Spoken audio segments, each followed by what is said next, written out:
So I continue to add clusters and individual flowers, and it's gotten so big that I actually use 2 hands to spin the bouquet to make sure that I don't have any spaces where I need a flower.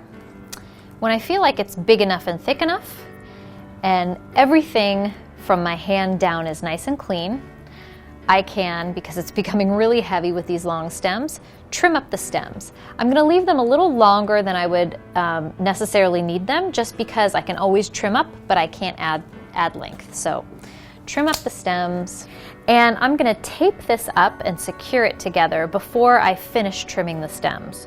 So I'm going to use 2 kinds of tape. I'm going to use this very thick floral tape that's rubbery, and it's really good for holding things. Even if the stems are a little bit wet, you can use this tape and it will secure them.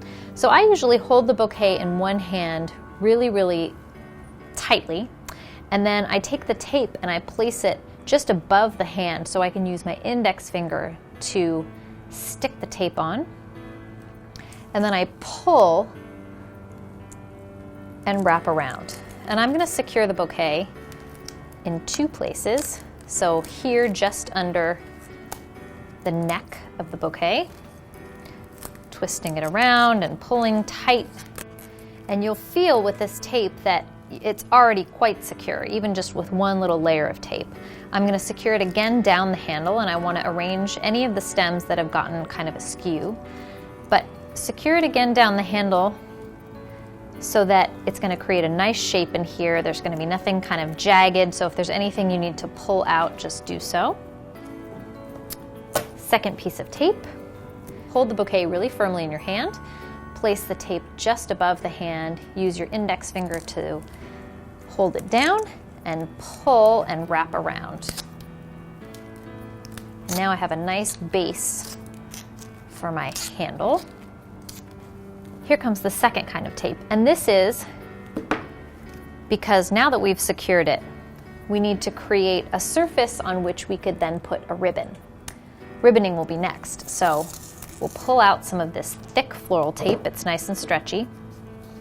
And I like, for a bridal bouquet, to start taping actually in between those 2 pieces of thick tape. So hold it down with your finger and pull, and then I wrap all the way up and all the way down. So I want to cover all of that thick tape that we've just placed. And just pull the tape. And there you have that handle. And now I can actually cut the stems. Maybe I want them a little bit shorter, so I'm going to cut them around here. So when making a bridal bouquet, you can trim the stems as long or as short as you see fit. And when you cut them, you kind of want to take your clippers and angle them and wedge them under some of the stems and just make a nice even cut. Ultimately, the goal here is to make this bottom a clean line straight across with a blunt cut. So if it takes a few passes to get that done, just go ahead and do it. The little stems will fly all over the place, but that's okay. And I'm looking at the bottom the whole time to see, it's kind of a nice way to understand how flat your surface is. And then just keep tilting it up to look, but that is how you create a bridal bouquet.